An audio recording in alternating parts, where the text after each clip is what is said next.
الحمد لله رب العالمين والصلاة والسلام على أشرف الأنبياء والمرسلين وعلى آله وأصحابه أجمعين ومن تبعهم بإحسان إلى يوم الدين أما بعد فأعوذ بالله من الشيطان الرجيم بسم الله الرحمن الرحيم اهدنا الصراط المستقيم صراط الذين أنعمت عليهم غير المغضوب عليهم ولا الضالين وقال تعالى أولئك الذين أنعم الله عليهم من النبيين والصديقين والشهداء والصالحين وحسن أولئك رفيقا وقال تعالى ومن يشاقق الرسول من بعد ما تبين له الهدى ويتبع غير سبيل المؤمنين نوله ما تولى ونسله جهنم وساءت مصيرا صدق الله العظيم সমস্ত প্রশংসা সেই আল্লাহ তাআলার নিমিত্তে যিনি বিশ্ব জগতের প্রতিপালক। দুরূদ ও সালাম সমস্ত নবীগণের সরদার রাসূলুল্লাহ সাল্লাল্লাহু আলাইহি ওয়াসাল্লামের প্রতি এবং তার বংশধরের প্রতি এবং তার সকল সাহাবাগণের প্রতি এবং যারা কিয়ামত পর্যন্ত তাদের অনুসরণ করবে তাদের প্রতি। আল্লাহ তাআলা ইরশাদ করেছেন ইহদিনাস সিরাতাল মুস্তাকিম, আমাদেরকে সঠিক পথ দেখাও। সিরাতাল্লাযীনা আন'আমতা আলাইহিম, তাদের পথ যাদের প্রতি আপনি অনুগ্রহ করেছেন। গায়রিল মাগদুবি আলাইহিম ওয়ালাদ-দাল্লিন, তাদের পথ নয় যাদের উপর আপনি অভিশাপ নাজিল করেছেন এবং যারা পথভ্রষ্ট হয়ে গিয়েছে তাদের পথ নয়। আল্লাহ তাআলা কোরআনে কারীমের অন্য আয়াতে ইরশাদ করেছেন, যেটা আমরা তিলাওয়াত করলাম, যে ওই সমস্ত ব্যক্তি যাদের প্রতি আল্লাহ তাআলা অনুগ্রহ করেছেন তারা হলেন নবীগণ, সিদ্দিকিন, শুহাদা, সালেহিন, এবং আল্লাহ তাআলা বলেন ওয়া হাসুনা উলাইকা রফিকা, এবং তারাই হলো উত্তম বন্ধু, অর্থাৎ তারা আল্লাহ তাআলার উত্তম বন্ধু। তো তাদের পথ আমাদের অনুসরণ করতে হবে। তো এই আয়াতের দ্বারাও পরিষ্কার এটাই বোঝা যায় যে কারো পথ অনুসরণ করা ছাড়া আমরা কোনোদিন সঠিক পথ এবং হেদায়েত পেতে পারবো না। এটার দ্বারাও তাকলিদ বোঝা যায়। তাকলিদ হলো কারো অনুসরণ করা। এর পরবর্তী আয়াতে আল্লাহ তাআলা ইরশাদ করেছেন ওয়া ইউশাকিকির রাসূলা মিন বাদি মা তাবায়্যানা লাহুল হুদা, যদি কেউ রাসূলের বিরোধিতা করে এর পরেও যে হিদায়াত একেবারে পরিষ্কার হয়ে যায়, পরিষ্কারভাবে হিদায়াত চলে আসার পরেও যদি কেউ রাসূলের সাথে বিরোধিতা করে, ওয়ায়াত্তাবি গায়রা সাবিলিল মুমিনিন, এবং মুমিনগণের পথ ছাড়া অন্য কোন পথ যদি কেউ অবলম্বন করে, তো মুমিনগণের পথ অর্থাৎ এটাই হলো ইজমা, অর্থাৎ সাহাবায়ে কেরাম এবং সাহাবায়ে কেরামের পরবর্তী অদ্যাবধি উলামায়ে কেরাম, উলামায়ে হক যদি কোনো বিষয়ে ঐক্যমত পোষণ করেন এটাকে ইজমা বলা হয়, এবং এটাই হলো সাবিলুল মুমিনিন। নুওয়াল্লিহি মা তাওয়াল্লা, আল্লাহ তাআলা বলেন যে তাকে আমি করতে দিব, সে যদি অন্য কোনো পথ অবলম্বন করে আমি অবলম্বন করতে দিব, সে যদি অন্য কিছু করতে চায় তাহলে করতে পারবে, কিন্তু পরিণাম কি হবে? নুসলিহি জাহান্নাম, তাকে আমি জাহান্নামে পাঠিয়ে দিব। ওয়া সাআত মাসীরা, এবং এটা তার জন্য খুবই নিকৃষ্ট অবস্থানের জায়গা। আজকে যে বিষয়ের উপর আমরা আলোচনা করব, এই আয়াতের দ্বারাও আপনারা বুঝতে পেরেছেন যে আমরা কিসের উপর আলোচনা করব। যে আল্লাহ তাআলা যে দিন আমাদেরকে দিয়েছেন সেই দিন বোঝানোর জন্য আল্লাহ তাআলা আম্বিয়ায়ে কেরামকে দুনিয়াতে পাঠিয়েছেন। আম্বিয়ায়ে কেরামের পরে আম্বিয়ায়ে কেরামের যারা ছাত্র সাহাবায়ে কেরাম, প্রত্যেক নবীর যারা সাহাবী, তারা তাদের যারা ছাত্র তাদেরকে সেই দিনকে ওইভাবে বুঝিয়েছেন, এবং তাদের যারা ছাত্র তারা তাবেঈন, তাদেরকে তারা বুঝিয়েছেন এইভাবে। এই পর্যন্ত রাসূলুল্লাহ সাল্লাল্লাহু আলাইহি ওয়াসাল্লামের প্রতি আল্লাহ তাআলা যে দিন নাজিল করেছেন সেই দিন আমাদের কাছে পৌঁছে গেছে। তো যদি কেউ সেই দিনকে ওইভাবে বুঝতে না চায়, সরাসরি নবীর মাধ্যমে বুঝতে চায়, যে মাঝখানে যারা আছে তাদেরকে আমরা চিনি না, সরাসরি আমরা নবীর থেকে দিন নিব, তাহলে সে বিভ্রান্ত হয়ে যাবে, বিভিন্ন কারণে বিভ্রান্ত হবে। এবং এই ব্যাপারে আমরা আজকে আলোচনা করব যে তারা কিভাবে বিভ্রান্ত হয় এবং তাদের ইতিহাস কি, কিভাবে তারা বিভ্রান্ত হয়েছে এবং এখন তারা মানুষকে কিভাবে পথভ্রষ্ট করে, এটাই সংক্ষিপ্তভাবে এখানে আলোচনা করা হবে। বিশেষ করে ভারতবর্ষের ইতিহাস যদি আমরা দেখি সংক্ষিপ্তভাবে, তাহলে আমরা দেখব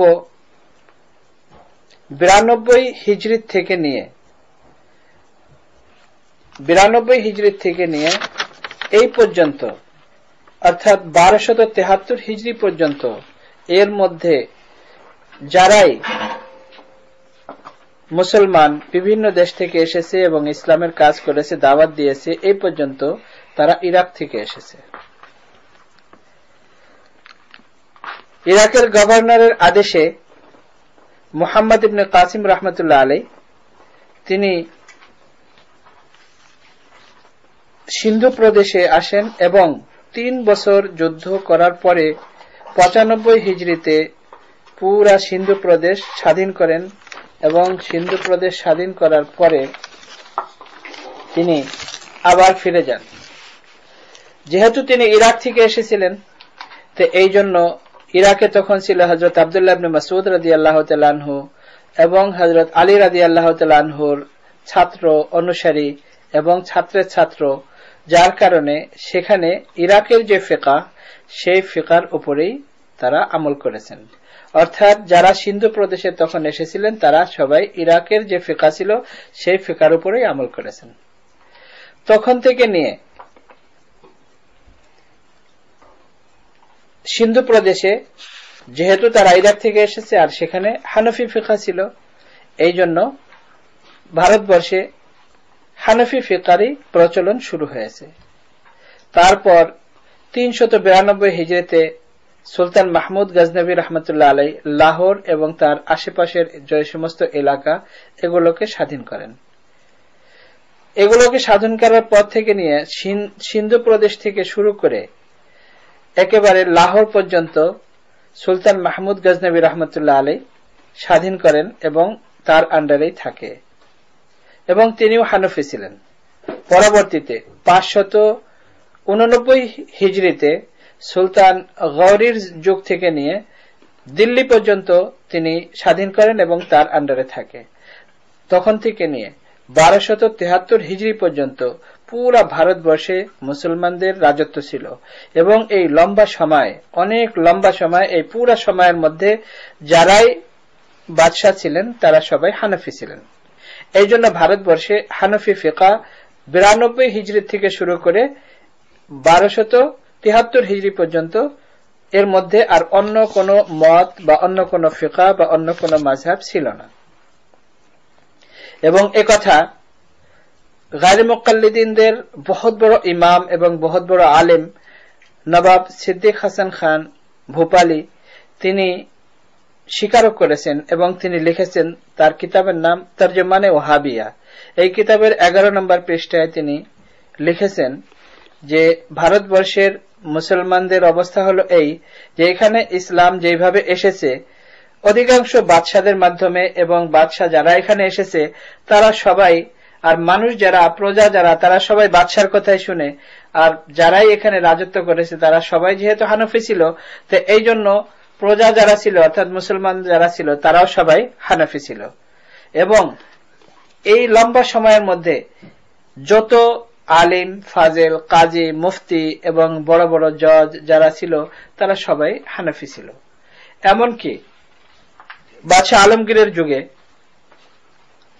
অনেক উলামায়ে কিরাম মিলে যে ফতোয়া হিন্দিয়া লিখেছেন, যেটাকে ফতোয়া আলমগীরি বলা হয়, সেই ফতোয়া আলমগীরি লেখার সময় শাহ ওয়ালিউল্লাহ মুহাদ্দিস দেহলভী রহমতুল্লাহ আলাইহির আব্বা শাহ আব্দুর রহিম দেহলভী রহমতুল্লাহ আলাইহিও শরীক ছিলেন লেখার মধ্যে।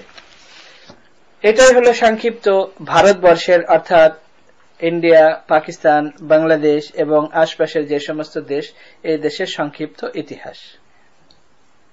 একথা একেবারেই পরিষ্কার যে পুরা ভারতবর্ষে যতক্ষণ পর্যন্ত ব্রিটিশ এবং ইংরেজ যতক্ষণ পর্যন্ত ভারতবর্ষে প্রবেশ করে নাই ততক্ষণ পর্যন্ত হানাফি মাযহাব ছাড়া আর মুসলমানদের মধ্যে অন্য কোন গ্রুপ বা অন্য কোন দল মত কোনো কিছুই ছিল না, এবং সবাই হানাফি ফিকহের উপরে আমল করত। এখন আমরা গায়রে মুকাল্লিদ, আমরা যাদেরকে গায়রে মুকাল্লিদ বলি, এবং তারা নিজেরা নিজেদেরকে আহলে হাদিস বা সালাফি বলে থাকে, তাদের সংক্ষিপ্ত ইতিহাস তুলে ধরা যাক। যে যখন থেকে ভারতবর্ষে ব্রিটিশ ইংরেজ যখন প্রবেশ করে, তখন তারা আস্তে আস্তে ব্যবসার নামে, ইস্ট ইন্ডিয়া কোম্পানি এই ব্যবসার নামে তারা এখানে প্রবেশ করে, কিন্তু আস্তে আস্তে আস্তে তারা পুরা দেশ দখল করার চক্রান্তে মেতে উঠে এবং আস্তে আস্তে কবজা করা শুরু করে। যখন শুরু করে ফেলে, তখন তারা মুসলমানদের মধ্যে বিভেদ সৃষ্টি করার জন্য, মুসলমানদের মধ্যে বিভিন্ন মত এবং গ্রুপ বানানোর জন্য তারা চেষ্টা করতে থাকে, এবং এটাই তাদের পলিসি ছিল যে মুসলমানদের ভিতরে লড়াও এবং নিজেরা সুন্দরভাবে দেশ পরিচালনা করো। তার কারণ যদি তারা নিজেদের মধ্যে লড়তে থাকে তাহলে তোমাদের আর কোনো পেরেশানি নেই।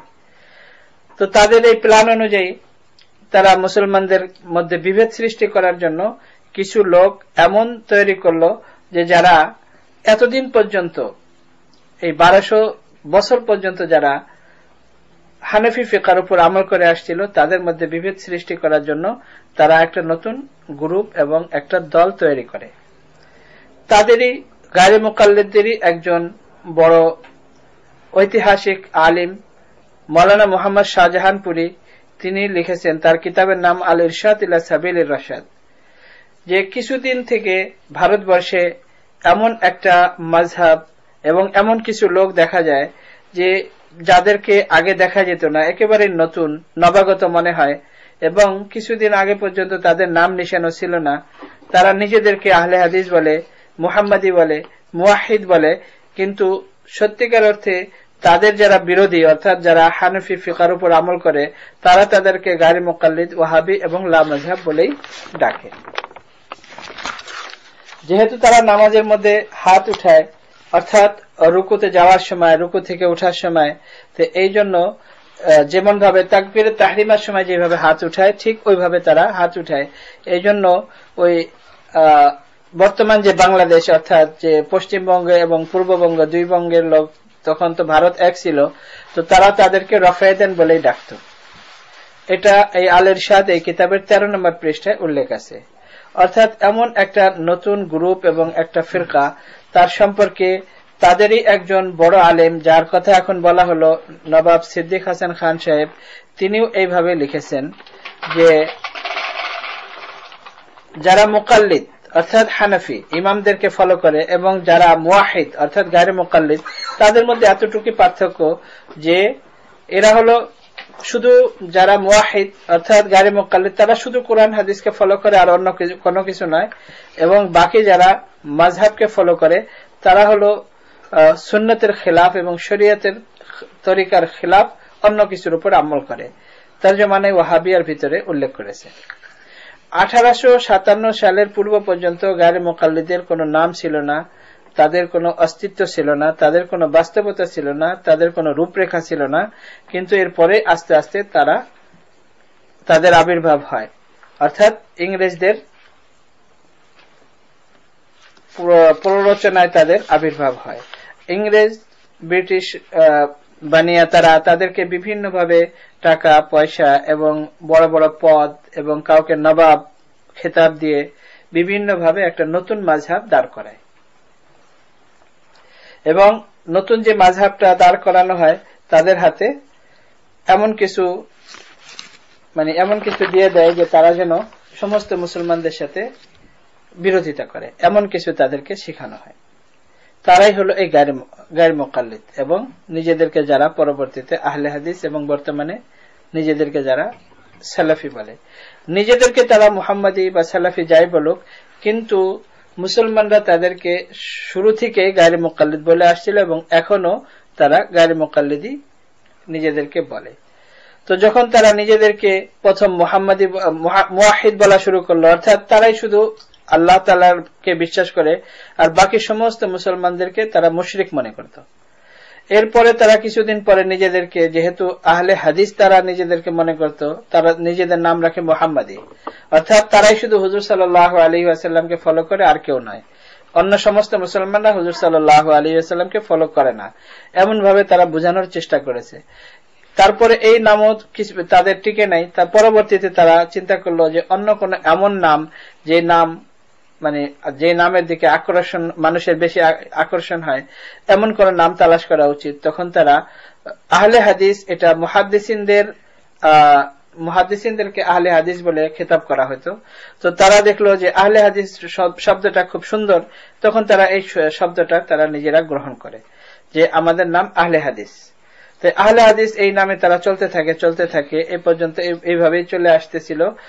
এরপরে যখন আরব দেশগুলোতে কিছু পরিবর্তন আসে এবং আল্লাহ তাআলা তাদেরকে অঢেল টাকা পয়সা দেয়, তখন তাদের, যেহেতু তারা আকীদাগতভাবে সালাফি, তখন এই আহলে হাদিস যারা, তারা নিজেদের নাম ওই সালাফি নামে তারা নিজেদেরকে পরিচয় দেওয়ার চেষ্টা করে। কিন্তু এর আগে তারা ইংরেজদের কাছে নিজেদের নাম আহলে হাদিস লেখানোর জন্য, অ্যালার্ট করানোর জন্য তারা দরখাস্ত দেয় এবং সেখানে লিখেছে যে তাদের ইতিহাসে লেখা যে তারা ইংরেজ সরকারের কাছে দরখাস্ত দেয় যে আমরা আপনাদের নেমক হালাল, অর্থাৎ আমরা আপনাদের সাথে কোনোদিন খারাপ কোনো কিছু করি নাই, আপনাদের সব আদেশ আমরা এই পর্যন্ত ঠিক মতো মেনে চলে আসতেছি এবং আপনাদেরকে আমরা ভালো মনে করি। এমনকি তারা বলতো যে এই ইংরেজ সরকার যত ভালোভাবে আমাদেরকে এই দেশ পরিচালনা করতেছে, ওই সময় যে আরব দেশগুলোতে যারা পরিচালনা করত তাদের থেকেও ভালো, যে ওখানে থেকেও আমরা এখানে বেশি শান্তিতে আছি।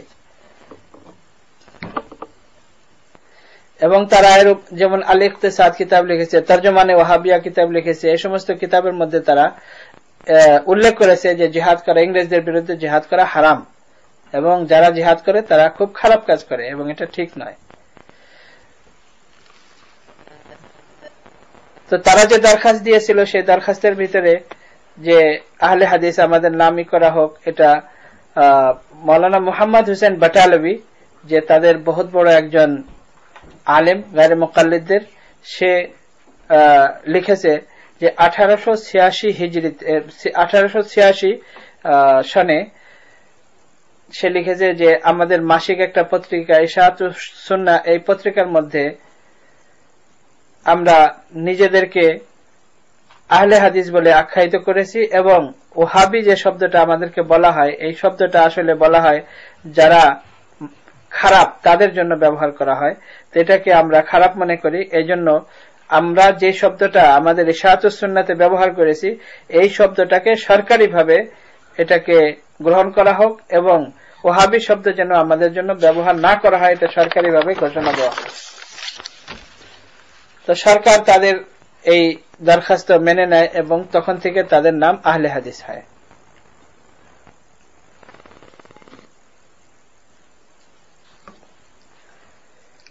এটা ইশাআতুস সুন্নাহ পৃষ্ঠা নাম্বার 24 এবং ভলিউম নাম্বার 11, এতে বিস্তারিতভাবে আছে। তারা যে নিজেদেরকে সালাফি বলে, সালাফিয়াত আসলে সত্যিকার অর্থে একটা ধোঁকা। সালাফি আসলে এটা হলো কোন ফিকহার কোন মাযহাব নয়, এটা আসলে সত্যিকার অর্থে হলো আকীদার একটা মাযহাব, তো বলা ঠিক নয়, আকীদার একটা অংশ। সালাফ বলা হয় সাহাবায়ে কেরাম থেকে নিয়ে পরবর্তী যারা উলামায়ে কেরাম, তাবেঈন, তাবে তাবেঈন, উলামায়ে কেরাম, মুহাদ্দিসিন, তারা সবাই সালাফ। তো আকীদাগতভাবে আমরা সমস্ত মুসলমান সালাফি। এবং ইমাম আবু হানিফা রাহমাতুল্লাহ আলাইহি কিতাব লিখেছেন আল ফিকহুল আকবার, আকীদাতুস সালাফ, অর্থাৎ সালাফে সালেহিনের আকীদার উপরে। ইমাম তাহাবী রাহমাতুল্লাহ আলাইহি কিতাব লিখেছেন আল আকীদাতুত তাহাবিয়া, এবং সালাফে সালেহিনের আকীদার উপরে। পরবর্তীতে আস্তে আস্তে যখন মুসলমানদের মধ্যে আস্তে আস্তে গুমরাহি শুরু হয় এবং বিভিন্ন গ্রুপ গুমরাহ হয়ে যায়, বিভিন্ন ধরনের মানুষ গুমরাহ হয়ে যায়, তখন গুমরাহির থেকে বাঁচানোর জন্য উলামায়ে কেরাম বিভিন্নভাবে চেষ্টা করেন, বিভিন্নভাবে কিতাব লেখেন এবং বোঝানোর চেষ্টা করেন তো যারা অনেক চেষ্টা করেছেন তার মধ্যে একজন হলেন আবু মনসুর মাতুরিদি রহমতুল্লাহ আলাইহি। তিনি হানাফি আলেম ছিলেন, আবু মনসুর মাতুরিদি রহমতুল্লাহ আলাইহি। আবু মনসুর মাতুরিদি রহমতুল্লাহ আলাইহি যেহেতু হানাফি ছিলেন, তো এই জন্য যারাই আকীদার মধ্যে যারাই ইমাম মাতুরিদি রহমতুল্লাহ আলাইহিকে ফলো করে তারা সবাই হলো হানাফি। আর আরেকজন ছিলেন শাফিঈ, তিনি ছিলেন আবুল হাসান আশআরী রহমতুল্লাহ আলাইহি। তিনি যেহেতু শাফি ছিলেন, তো তাকে যারা ফলো করে তারা সবাই, তাদের সবাইকে আশআরী বলা হয়। আর ইমাম মালিক রহমতুল্লাহ আলাইহি, ইমাম আহমদ বিন হাম্বল রহমতুল্লাহ আলাইহিকে যারা ফলো করে তারা সালাফি। কিন্তু সত্যিকার অর্থে আমরা সবাই সালাফি। পার্থক্য হলো 13টা মাসাইল এমন যে যার মধ্যে এদের মধ্যে কিছু বিষয়ে এক্সপ্লেন করার মধ্যে, বোঝানোর মধ্যে, মানুষকে গুমরাহি থেকে বাঁচানোর জন্য যে তারা বিভিন্ন কিতাব লিখেছেন, তার মধ্যে 13টা মাসাইলের মধ্যে কিছু মতবিরোধ দেখা দিয়েছে। ওই 13টার মধ্যেও বলা হয় যে মাত্র 3টা বা 4টা মাসলা এমন আছে যে যেটার মধ্যে তাদের আসলেই মতবিরোধ, আর বাকিগুলো হলো শাব্দিক বা এগুলো এক্সপ্লেন করার মতো, এটা এমন কোন মতবিরোধ নয় বা মত পার্থক্য নয়। তো সত্যিকার অর্থে আমরা সবাই সালাফি, কিন্তু তারা নিজেদেরকে বলে সালাফি, কিন্তু তারা সত্যিকার অর্থে সালাফি নয়, বরং সাহাবায়ে কেরাম থেকে শুরু করে তারা সমস্ত উলামায়ে উম্মতকে মুশরিক বলে, যে যারাই তাকলিদ করে তারা মুশরিক। এবং আমরা এখন হুজুর সাল্লাল্লাহু আলাইহি ওয়াসাল্লামের যুগ থেকে নিয়ে কিভাবে, সাহাবায়ে কেরামের যুগ থেকে নিয়ে কিভাবে এই পর্যন্ত উলামায়ে কেরাম এমনকি বড় বড় ইমাম তারা কিভাবে বিভিন্ন মাযহাবকে ফলো করে এসেছেন এর ইতিহাস আমরা বর্ণনা করব।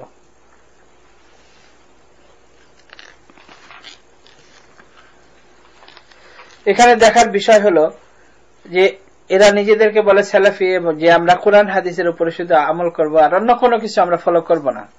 এখন তাদের কাছে জিজ্ঞাসা হলো যে কোরআন আমরা সরাসরি কি আল্লাহ তাআলার কাছ থেকে পেয়েছি? আমরা কি হুজুর সাল্লাল্লাহু আলাইহি ওয়াসাল্লামকে সরাসরি দেখেছি? হাদিসের উপর আমল করব, আমরা কি হুজুর সাল্লাল্লাহু আলাইহি ওয়াসাল্লামকে দেখেছি? আমরা কেউ দেখি নাই। তো যদি আমরা না দেখে থাকি তাহলে কোরআন এবং হাদিস বোঝার জন্য কোনো মাধ্যম অবশ্যই দরকার। কার মাধ্যমে আমরা শিখব? তো এখন আমরা যার মাধ্যমে জানবো, যার মাধ্যমে শিখব, সেই মাধ্যমটা কি এখন বর্তমানে আমাদের সামনে যারা আছে তাদেরকে ফলো করব, নাকি পূর্ববর্তী যুগে যারা এই কোরআন হাদিসের ব্যাখ্যা দিয়েছেন, যাদের তাকওয়া, যাদের এলেম, যাদের বুজুর্গি, সবকিছুর উপরে সমস্ত উম্মত যাদেরকে বিশ্বাস করে, সমস্ত উম্মত যাদেরকে সম্মান করে, যাদেরকে ভক্তি করে, আমরা কি তাদের উপর ভরসা করব, নাকি এখন বর্তমান যুগে আমাদের মধ্যে যদি কেউ দাবি করে যে আমি এক্সপ্লেন করব, তাদেরকে বিশ্বাস করব?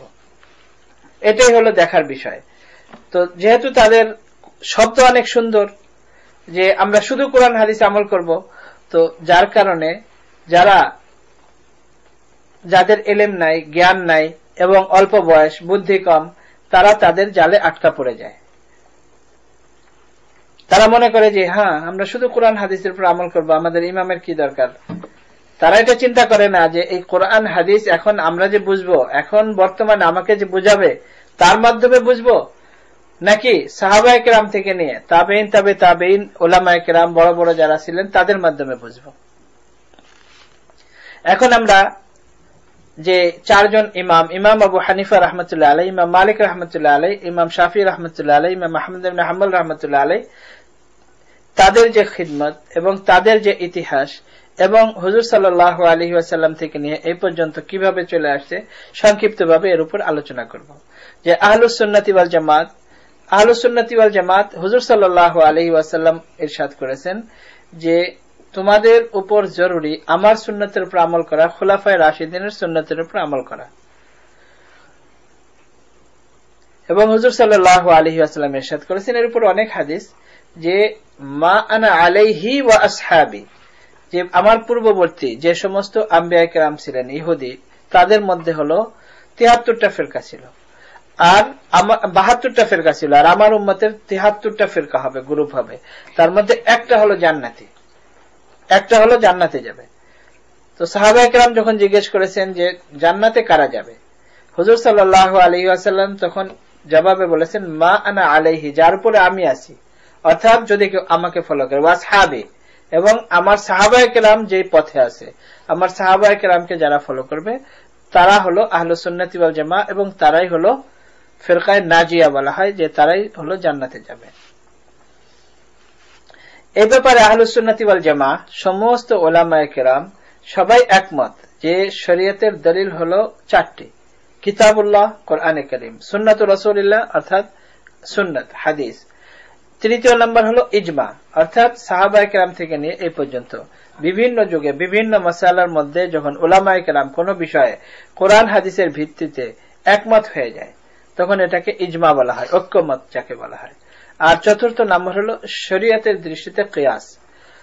তো এই চারটা দলিল, এই চারটা দলিলের মধ্যে দুটা হলো তাশরীঈ বলা হয়। তাশরীঈ শব্দের অর্থ হলো যে যেটা সরাসরি শরীয়ত, মানে এর মধ্যে আর কোন রকমের কোনো হাত দেওয়ার কারো কোনো অবকাশ নাই, অর্থাৎ মৌলিক। আর দুটা হলো তাফরীঈ অর্থাৎ এই দুটার থেকেই বের হয়েছে, যেমন ইজমা এবং কিয়াসে শরঈ। তো দুটা হলো তাশরীঈ এবং দুটা হলো তাফরীঈ, ফারা মানে ব্রাঞ্চ, শাখা, অর্থাৎ এই দুটা থেকে বের হয়েছে। তো প্রথম যে দুটা এটাকে বলা যায় মূল, এবং দ্বিতীয় যে দুটা এটাকে এই দুটাকে বলা যায় শাখা। আল্লাহ তাআলা ইরশাদ করেছেন, ইয়া আইয়ুহাল্লাযীনা আমানু আতিউল্লাহ ওয়া আতিউর রাসূলা ওয়া উলিল আমরি মিনকুম ফাইন তানাযাতুম ফি শাইইন ফারুদ্দুহু ইলাল্লাহি ওয়ার রাসূলি ইন কুনতুম তু'মিনুনা বিল্লাহি ওয়াল ইয়াউমিল আখির যালিকা খায়রুন ওয়া আহসানু তা'বীলা। সূরাতুন নিসা। হে ঈমানদারগণ, তোমরা আল্লাহ তাআলার অনুসরণ করো, এবং আল্লাহ তাআলার রাসূলের অনুসরণ করো, এবং যারা তোমাদের মধ্যে উলিল আমরি মিনকুম, তোমাদের মধ্যে যারা উলুল আমর অর্থাৎ তোমাদের মধ্যে যারা বড়, তোমাদের মধ্যে যারা ইলমে আমলে যারা বড়, তাদেরকে ফলো করো। ফাইন তানাযাতুম ফি শাইইন, যদি তোমাদের মধ্যে কোন রকমের কোন দ্বিধাদ্বন্দ্ব শুরু হয়ে যায় কোন বিষয়ে, ফারুদ্দুহু ইলাল্লাহি ওয়ার রাসূলি, তাহলে তোমরা আল্লাহ এবং আল্লাহর রাসূলের দিকে ফিরে যাও। ইন কুনতুম তুমিনুনা বিল্লাহি ওয়াল ইয়াউমিল আখির, যদি তোমরা আল্লাহর উপর ঈমান রাখো এবং শেষ দিনের উপর ঈমান রাখো, যালিকা খায়রুন ওয়া আহসানু তা'বীলা, এটাই তোমাদের জন্য উত্তম। এই আয়াতের মধ্যে চারটা দলিলই রয়েছে, অর্থাৎ কিতাবুল্লাহ, সুন্নাতুর রাসূলুল্লাহ, ইজমা এবং কিয়াসে শরঈ। যেমন আতিউল্লাহ দ্বারা হলো আতিউল্লাহ অর্থাৎ কোরআন, আতিউর রাসূল অর্থাৎ সুন্নাত, উলিল আমরি মিনকুম এটা হলো উলিল আমরি মিনকুম এটা হলো ইস্তেমবাদ, অর্থাৎ মুজতাহিদিন যখন কোন ইস্তেমবাদ করবে, কোন বিষয়ে তারা যখন রিসার্চ করবে এবং তারা কোরআন হাদিস থেকে মাসাইল বের করবে, তো মাসাইল বের করার পরে তাদের মধ্যে যদি কোনো মাসলার মধ্যে কোনো মতবিরোধ না হয়, তারা যদি একমত হয়ে যায় তাহলে এটাকে ইজমা বলে। আর তাদের মধ্যে যদি কোন রকমের ইজমা না হয়, ঐক্যমত না হয়, ভিন্ন ভিন্ন মত হয়, এটাকে কিয়াসে শরঈ বলা হয়। আহলুস সুন্নাতি ওয়াল জামাতের দলিল যেমন চারটি, ঠিক এরকম শরীয়তের মাসাইলও চার রকমের। চার রকমের মাসাইলের মধ্যে প্রথম হলো মাসাইল ফারঈয়া, অর্থাৎ যে সমস্ত মাসাইল কোরআন এবং হাদিস থেকে বের হবে এগুলো যদি মনসুস হয়, মনসুস মানে যেগুলো একেবারে ক্লিয়ার, মুহকাম যেগুলোকে বলা হয়, আর কিছু আছে যেগুলো গায়রে মনসুস, অর্থাৎ একেবারে কোরআন এবং হাদিস থেকে ডাইরেক্ট বের হয়ে আসে নাই। মনসুস মাসাইল যেগুলো, এই মনসুস মাসাইল আবার দুই রকমের, একটা হলো মুতাআরিজ আর একটা হলো গায়রে মুতাআরিজ। আর কিছু আছে যেটা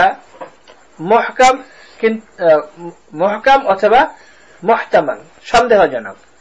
এর অর্থ হলো যে মনসুস মাসাইল যেগুলো যার মধ্যে কোন রকমের কোন তাআরুজ নাই, অর্থাৎ সাংঘর্ষিক না, পরিষ্কার কোরআন এবং হাদিস থেকে, যেটাকে মুহকাম বলা হয়, একেবারে পরিষ্কার ক্লিয়ার, তার মধ্যে আর কোন রকমের কোন দ্বিধাদ্বন্দ্ব নাই, কোন সাংঘর্ষিক না।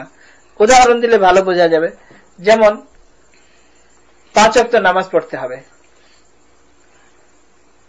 যেমন নামাজের সময় প্রথম যে তাকবীরে তাহরিমার সময় হাত উঠাইতে হবে, পানির মধ্যে যদি পান করার পানির মধ্যে যদি মাছি পড়ে যায়, হুজুর সাল্লাল্লাহু আলাইহি ওয়াসাল্লাম বলেছেন যে ওটাকে উঠাও, ডুব দাও, তারপরে পানি পান করে ফেলো।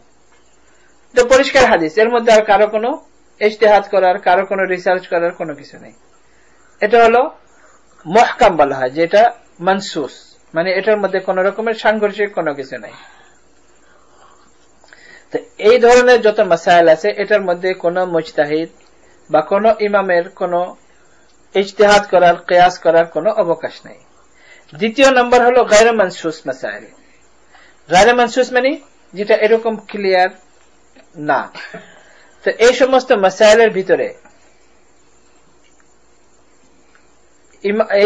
মাসাইলের ভিতরে ইমাম যারা তারা কি করবে, মানসুস মানে কোরআন এবং হাদিসের মধ্যে পরিষ্কারভাবে এরকম কোনো কিছু নাই। তো এই সমস্ত মাসাইল যেগুলো কোরআন এবং হাদিসের মধ্যে আছে ওই সমস্ত মাসাইলের উপর ভিত্তি করে তারা ওই ধরনের ফর্মুলা বের করে তার উপর তারা রিসার্চ করে তারপরে মাসাইল বের করবে। যেমন উদাহরণ দিলে ভালোভাবে বোঝা যাবে, যেমন মাছি যদি পড়ে যায় পানির মধ্যে, তাহলে হাদিসে পরিষ্কার আছে এটাকে ডুবে ওটাকে উঠে ফেলে দাও, পানি পান করো। এটার মধ্যে তার কোন রকমের কোনো কিছু নাই। কিন্তু যদি পানির মধ্যে যদি পিঁপড়া পড়ে যায়, যদি মশা পড়ে যায়, তো এই ধরনের জোনাকি পোকা যদি পানির মধ্যে পড়ে যায় তখন কি করবে? এটা তো হাদিসের মধ্যে এরকম কোন শব্দ নাই। তখন করতে হবে যে এখন একটা উসুল যেটাকে বলা হয় ফর্মুলা বের করতে হবে, যে মাছি পড়ে গেলে যে পানির মধ্যে হুজুর সাল্লাল্লাহু আলাইহি ওয়াসাল্লাম বলেছেন যে ওটাকে ফেলে দাও এবং পানি পান করো। এটার কারণ কি? কারণ তালাশ করতে হবে। কারণ তালাশ করতে গেলে দেখা যাবে যে কোরআনে কারিমে বলা হয়েছে যে যেগুলো রক্ত, যেগুলো একেবারে রক্ত, যেগুলো তো রক্ত হলো হারাম। তো যেহেতু রক্ত হারাম আর মাছির মধ্যে রক্ত নাই, হুজুর সাল্লাল্লাহু আলাইহি ওয়াসাল্লাম বলেছেন যে মাছিকে ফেলে দাও, পানি পান করো। তাহলে এখন কারণ দেখা গেল যে যেহেতু মাছির মধ্যে রক্ত নাই এই জন্য হুজুর সাল্লাল্লাহু আলাইহি ওয়াসাল্লাম বলেছেন ফেলে দাও। তো এখন দেখতে হবে যে ওই সমস্ত জীবজন্তু যেগুলোর মধ্যে রক্ত নাই, এই সমস্ত জীবজন্তু যদি পানির মধ্যে পড়ে যায় তাহলে ওগুলোকে উঠে ফেলে দাও, পানি পান করো, যেহেতু তার মধ্যে রক্ত নাই। তো এখন মুজতাহিদ যেহেতু জোনাকি পোকা, যেহেতু পিঁপড়া, এগুলোর ব্যাপারে হাদিসে কিছু নাই, তো এখন মুজতাহিদ ওই হাদিসের উপরে যে মাছি ফেলে দিয়ে পান করো ওটার উপর রিসার্চ করে তারা এই মাসলা এইভাবে বের করবে। এটাকে বলা ইল্লাত, যে কি কারণে যেই ইল্লাত ওটার মধ্যে পাওয়া গেছে যে ওটার মধ্যে রক্ত নাই, ঠিক ওই ইল্লাত এটার মধ্যে যে রক্ত নাই। তো এটা হলো গায়রে মানসুস, যে যেটা কোরআন এবং হাদিসের দ্বারা নাই কিন্তু মুজতাহিদ ইজতিহাদ করে বের করবে। এটা হলো দ্বিতীয় নাম্বার।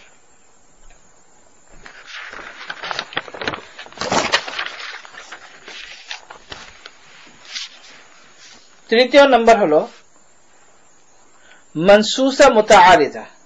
এই ধরনের মাসাইল যেগুলো কোরআন এবং হাদিসে আছে কিন্তু কোরআন এবং হাদিসে থাকা সত্ত্বেও সাংঘর্ষিক, অর্থাৎ হাদিসে আছে কিন্তু দুই রকমের হাদিস। উদাহরণ দিলে ভালোভাবে বোঝা যাবে, যেমন রুকুর সময় এবং রুকু থেকে সেজদায় যাওয়ার সময় হাত উঠানো নামাজের মধ্যে। তো এখানে তিন রকমের হাদিস। একটা হলো যে শুধু তাকবীরাতুত তাহরিমার সময় হাত উঠাবে আর উঠাবে না, এটাও হাদিস। আর একটা হলো রুকুতে যাওয়ার সময় এবং রুকু থেকে উঠার সময় হাত উঠাবে। আর একটা হলো সিজদায় যাওয়ার সময় উঠাবে, সিজদা থেকে উঠার সময় উঠাবে, অর্থাৎ যখনই ঝুঁকবে তখনই ইনদা কুল্লি খাফদিন ওয়া রাফি'in, যখনই উঠবে যখনই ঝুঁকবে তখন। তো এখন হাদিস তিন রকমের, এটা মানসুস, হাদিস আছে কিন্তু তিন রকমের। হুজুর সাল্লাল্লাহু আলাইহি ওয়াসাল্লাম পরিষ্কার করে বলেন নাই যে তিনটার মধ্যে এটা হলো ফাইনাল, এরকম কিছু হুজুর বলেন নাই। তো এখন এই ধরনের যে হাদিস আছে, এই ধরনের হাদিসের মধ্যে তখন দেখতে হবে যে আমরা কিভাবে ফয়সালা করব। যেমন ইমাম আবু হানিফা রাহমাতুল্লাহ আলাইহি এখানে চিন্তা করেছেন যে যেহেতু হুজুর সাল্লাল্লাহু আলাইহি ওয়াসাল্লাম ইরশাদ করেছেন আলাইকুম বিসুন্নতি ওয়া সুন্নাতিল খুলাফায়ে রাশিদিন আল মাহদিয়িন, যে আমার সুন্নাতের উপর আমল করো এবং খুলাফায়ে রাশিদিনের সুন্নাতের উপর আমল করো। তো হুজুর সাল্লাল্লাহু আলাইহি ওয়াসাল্লামের এই ইরশাদকে ইমাম আবু হানিফা রাহমাতুল্লাহ আলাইহি নিজের গোল এবং নিজের ফর্মুলা হিসেবে নিয়েছেন। তো এখন দেখা গেল যে হুজুর সাল্লাল্লাহু আলাইহি ওয়াসাল্লামের হাদিস তিন রকমের আছে। এখন খুলাফায়ে রাশিদিন কি করেছেন? তো ইমাম হযরত আবু বকর রাদিয়াল্লাহু তাআলা আনহু হুজুর সাল্লাল্লাহু আলাইহি ওয়াসাল্লাম এখনো জীবিত 17 ওয়াক্ত নামাজ পড়াইছেন মসজিদে নববীতে, রাফিয়াদান করেন নাই, হাত উঠান নাই। হযরত ওমর রাদিয়াল্লাহু তাআলা আনহু, হযরত উসমান রাদিয়াল্লাহু তাআলা আনহু, হযরত আলী রাদিয়াল্লাহু তাআলা আনহু, অর্থাৎ 30 বছর খোলাফায়ে রাশিদিন হাত উঠান নাই। এটা তো হইতেই পারে না খোলাফায়ে রাশিদিন আর হুজুর সাল্লাল্লাহু আলাইহি ওয়াসাল্লামের বিরোধিতা করবেন, অসম্ভব। আর হুজুর এখনো জীবিত, হুজুর থাকা অবস্থায় হযরত আবু বকর রাদিয়াল্লাহু তাআলা আনহুর মতো লোক হুজুরের বিরোধিতা করবেন, অসম্ভব। তাহলে বোঝা গেল যে যেটা খোলাফায়ে রাশিদিনের আমল, এটাই হুজুর সাল্লাল্লাহু আলাইহি ওয়াসাল্লামের ফাইনাল আমল। তো এই জন্য ইমাম আবু হানিফা রাহমাতুল্লাহ আলাইহি বলেন যে লাস্ট আমল হলো রাফে দাইন, ছিল হাদিসে আছে, সব ঠিক আছে, এটা ছিল, কিন্তু ফাইনাল আমল হলো যেটা খোলাফায়ে রাশিদিনের আমল, অর্থাৎ শুধু তাকবীরে তাহরিমার সময় হবে আর অন্য সময় হবে না। তো এটা হলো মানসুসা গায়রু মুতাআরিজা, অর্থাৎ মানসুস, নাস আছে, হাদিস আছে, কিন্তু বিভিন্ন রকমের সাংঘর্ষিক, তো এই জন্য ডিসাইড করতে হবে। এটা হলো 3 নাম্বার। ঠিক এরকমই ভাবে খোলাফায়ে রাশিদিন এবং বড় বড় সাহাবী যারা, তাদের দ্বারা যে পা ছড়ানো, আঙুলের সাথে আঙুল লাগানো, পা ছড়ানো, এটা তাদের থেকে প্রমাণিত নাই। ঠিক এরকম ভাবে খোলাফায়ে রাশিদিন থেকে কাপড় থাকা অবস্থায় খালি মাথায় নামাজ পড়া খোলাফায়ে রাশিদিনের থেকে সাবেত নাই।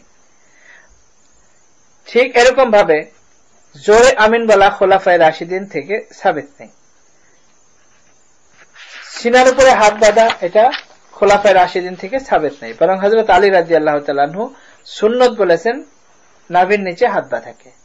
তো যেহেতু খোলাফায়ে রাশিদিনের আমল হলো এরকম, তো এই জন্য ধরে নিতে হবে এটাই হলো হুজুর সাল্লাল্লাহু আলাইহি ওয়াসাল্লাম ফাইনাল আমল। হাদিস আছে, তো এগুলোকে বলা হয় মানসুসা মুতাআরিজা।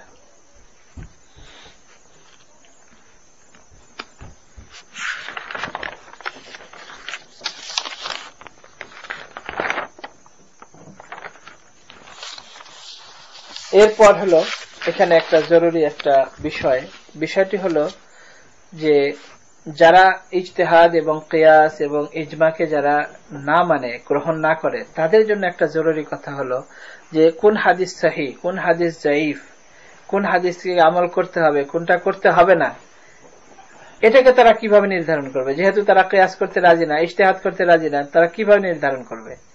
আর এই সবগুলো হলো কিয়াসের উপরে নির্ভর করে। তার কারণ হুজুর সাল্লাল্লাহু আলাইহি ওয়াসাল্লাম বলেন নাই যে তুমি এই হাদিসের উপর আমল করো, হুজুর সাল্লাল্লাহু আলাইহি ওয়াসাল্লাম বলেন নাই যে এই হাদিস সহিহ, এই হাদিস যায়িফ। তো এটা কারা বলেছে? এবং হুজুর সাল্লাল্লাহু আলাইহি ওয়াসাল্লাম এটাও বলেন নাই যে যদি ইমাম বুখারী রাহমাতুল্লাহ আলাইহি হাদিস বর্ণনা করে তাহলে তোমরা গ্রহণ করো, এটাও বলেন নাই। তো বোঝা গেল যে এগুলো সব হলো কিয়াসের দ্বারা, ইজতিহাদ এবং কিয়াসের দ্বারা নির্ধারণ করা হয়েছে। চতুর্থ প্রকার হলো মাসাইলের ভিতরে, চতুর্থ প্রকার হলো যে হাদিস শরীফে শুধু এতটুকু আছে যে হুজুর সাল্লাল্লাহু আলাইহি ওয়াসাল্লাম নামাজের মধ্যে হাত বেঁধেছেন।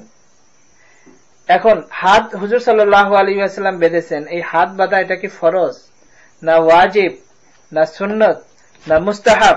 বাঁধলে কি চলবে? এখন কোন ব্যক্তি হাত বাঁধলো না, তার নামাজ কি ভেঙে গেল নাকি তার নামাজ হয়ে গেল?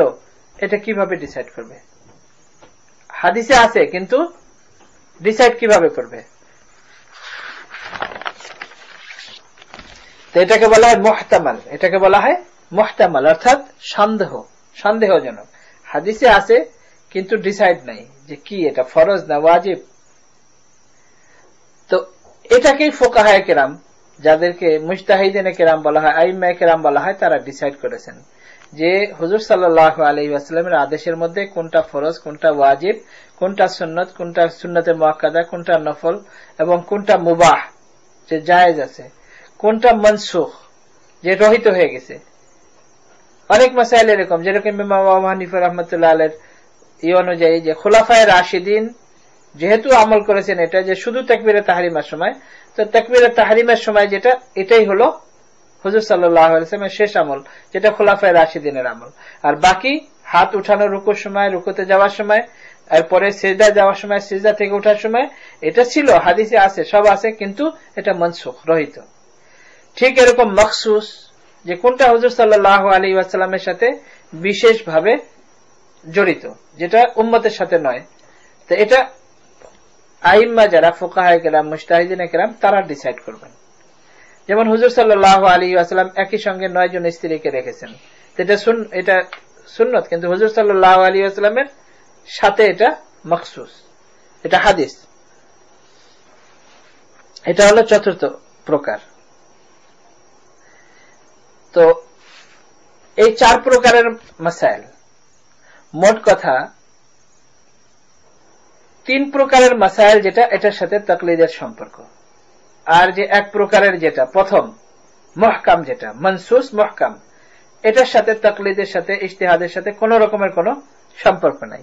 এই 3 ধরনের মাসাইল যেটা, এই 3 ধরনের মাসাইলের মধ্যে হলো কোন ইমামকে আমরা ফলো করি, যে ইমাম যে উসুল অনুযায়ী ডিসাইড করেছে ওটার উপর আমরা আমল করি।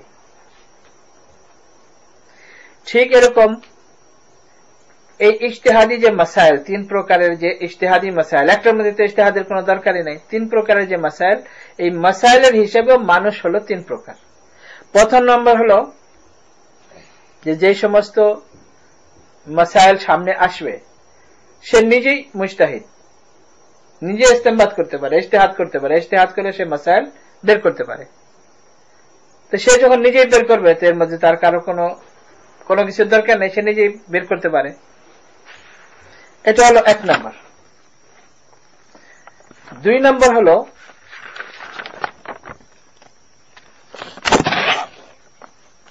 যে সে নিজে আসলে পারে না, নিজের ভিতরে এই যোগ্যতা নাই, কিন্তু যারা জানে তাদেরকে সে ফলো করে। উদাহরণ দিলে খুব ভালোভাবে বোঝা যাবে। যেমন একজন হিসাব কিতাব ভালো জানে, সে মানে ম্যাথ খুব ভালো বুঝে, তো যখনই তার সামনে কোনো ম্যাথের কোনো মাসলা আসবে, যদি কেউ 20টা বা 25টা যদি দিয়ে দেয়, সে ফটাফট কয়েক মিনিটের মধ্যে হিসাব করে দিয়ে দেবে। ঠিক মুজতাহিদ হলো এই পর্যায়ের, সে নিজেই বের করতে পারে। মুজতাহিদ, যদি কেউ মুজতাহিদ হয় তাহলে তার জন্য কি কি গুণাবলী দরকার এটা আমরা বলবো, কিন্তু এটা হলো এক উদাহরণ দিয়ে ভালোভাবে বোঝা গেল। আর দ্বিতীয় ব্যক্তি হলো যে সে নিজে হিসাব বুঝে না, কিন্তু যে হিসাব বুঝে সে তার কাছে যায়, যে নিজের সব কিছু লেখায়। যেমন আমরা অ্যাকাউন্টেন্টের কাছে যাই, অ্যাকাউন্ট কি করে, আমাদের সবকিছু বুক কিপিং সবকিছু করে। ঠিক এরকম যে আমি হিসাব বুঝি না, কিন্তু আমি অন্যকে দিয়ে হিসাব করাই। ঠিক এরকম যে আমি নিজে ইজতিহাদ করতে পারি না। এই যে 3 ধরনের মাসাইল, এই 3 ধরনের মাসাইল আমি ডিসাইড করতে পারি না, কিন্তু যে ডিসাইড করতে পারে ইমাম, আমি তাকে দিয়ে করাই। তো সে যখন করলো, তো আমি তার উপর আমল করলাম। তো সে যেমন কোরআন এবং হাদিসের উপর আমল করলো, ঠিক আমি তাকে ফলো করেও কোরআন এবং হাদিসের উপরেই আমল করলাম। এখন দেখার বিষয় হলো যে এই মুজতাহিদ, যেরকম আমরা যেমন বললাম যে সে একজন ম্যাথ জানে, খুব ভালো জানে, কিন্তু মুজতাহিদ কি ম্যাথ জানার মতো? মুজতাহিদের মধ্যে কি কি গুণাবলী থাকার উচিত? মুজতাহিদের মধ্যে যে সমস্ত গুণাবলী থাকা উচিত, কোরআন এবং হাদিস যেহেতু আরবি ভাষায়, তো আরবি ভাষায় সে তার পণ্ডিত হইতে হবে। শুধু এমন নয় যে আরবি ভাষা বুঝে বা পড়তে পারে বা লিখতে পারে, এমন নয়, মানে পণ্ডিত হইতে হবে। কি হিসাবে?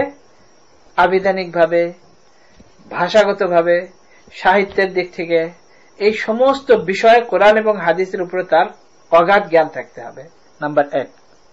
দ্বিতীয় নাম্বার হলো তার কোরআন এবং হাদিস থেকে মাসাইল বের করার মতো বিস্তারিত ভাবে তার যোগ্যতা থাকতে হবে, যে কোনটা আমর অর্ডার, কোনটা নাহি, অর্থাৎ কোনটা নিষেধ, এগুলো তার বুঝতে হবে।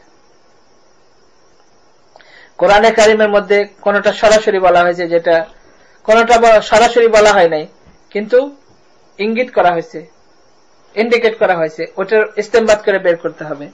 তো এই যোগ্যতা তার মধ্যে আছে কিনা।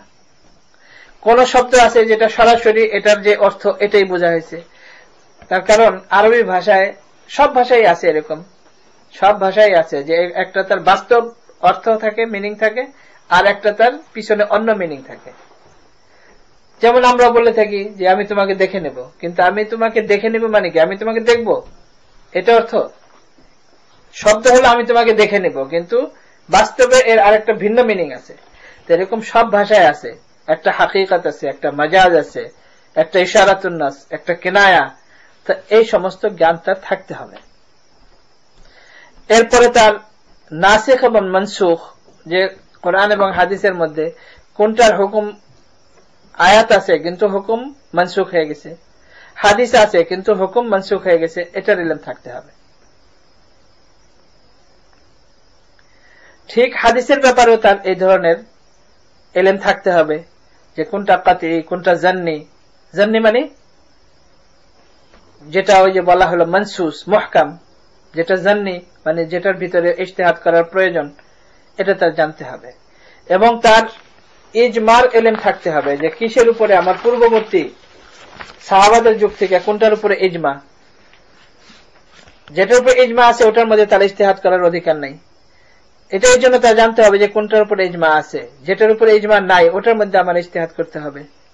তো এই সমস্ত ইলম, এই সমস্ত জ্ঞান তার থাকতে হবে। তো এর দ্বারা বোঝা গেল যে ইজতিহাদ এবং এই যে রিসার্চ ইস্তেমবাদ, এটা অনেক ডিপলি, অনেক গভীর একটা জ্ঞানের বিষয়, যে কোনো মানুষের কাজ নয়। তৃতীয় নাম্বার হলো মানুষ তিন প্রকার। একটা হলো যে নিজে ইজতিহাদ করতে পারে, যেমন সে নিজেই ম্যাথ জানে, হিসাব করে ফেললো। দুই নম্বর হলো যে সে ইজতিহাদ করতে পারে না, কিন্তু যে করতে পারে তাকে ফলো করে, যেমন আমরা অ্যাকাউন্টেন্টকে দিয়ে আমাদের হিসাব কিতাব করাই, অ্যাকাউন্টেন্ট সব করে দেয়। এটা হলো দ্বিতীয়। তৃতীয় প্রকারের লোক হলো যে না তো তার নিজের যোগ্যতা আছে, না সে অন্য কাউকে ফলো করে, সে নিজেও হিসাব বুঝে না আর অন্য কাউকে দিয়ে হিসাব করায়ও না। তখন যেখানে যোগ করতে হবে সেখানে সে বিয়ে ভাগ করে ফেলে, যেখানে বিয়ে করার দরকার ওখানে সে পূরণ করে ফেলে। তার হিসাবের যে অবস্থা হবে, ঠিক ওই ব্যক্তি যে যার ভিতরে ইজতিহাদ করার যোগ্যতা নাই এবং যার ভিতরে ইজতিহাদ করার যোগ্যতা নেই, সে ইজতিহাদ করতে পারে না, কিন্তু সে যে ইজতিহাদ করতে পারে তার কথাকেও ফলো করে না, তাকেও মানে না, তার অবস্থা হলো ওই ব্যক্তির। এবং এই ব্যক্তি যে ইজতিহাদ করে তাকে মুজতাহিদ বলা হয়, যে ওই মুজতাহিদকে ফলো করে তাকে মুকাল্লিদ বলা হয়, আর যে নিজে ইজতিহাদ করতেও পারে না এবং অন্যকে ফলো করে না তাকেই লা মাযহাব বলা হয়, অর্থাৎ যেটাকে গায়রে মুকাল্লিদ বলা হয়।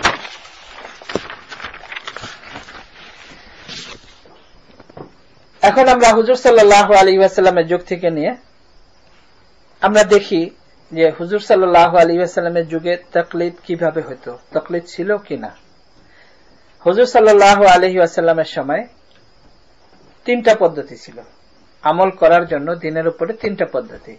একটা তো হুজুর সাল্লাল্লাহু আলাইহি ওয়াসাল্লামের সাথে যারা থাকতো, কাছে যারা থাকতো, যারা মদিনাতে থাকতো, তারা হুজুর সাল্লাল্লাহু আলাইহি ওয়াসাল্লামের কাছে আসতো, নতুন কোনো কিছু মাসলা আসলে হুজুর সাল্লাল্লাহু আলাইহি ওয়াসাল্লামকে জিজ্ঞেস করতো, হুজুর সাল্লাল্লাহু আলাইহি ওয়াসাল্লাম তাদেরকে বলে দিতেন।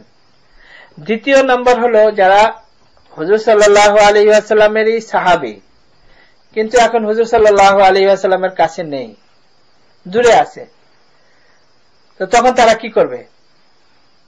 তখন তাদের মধ্যে দুই রকম,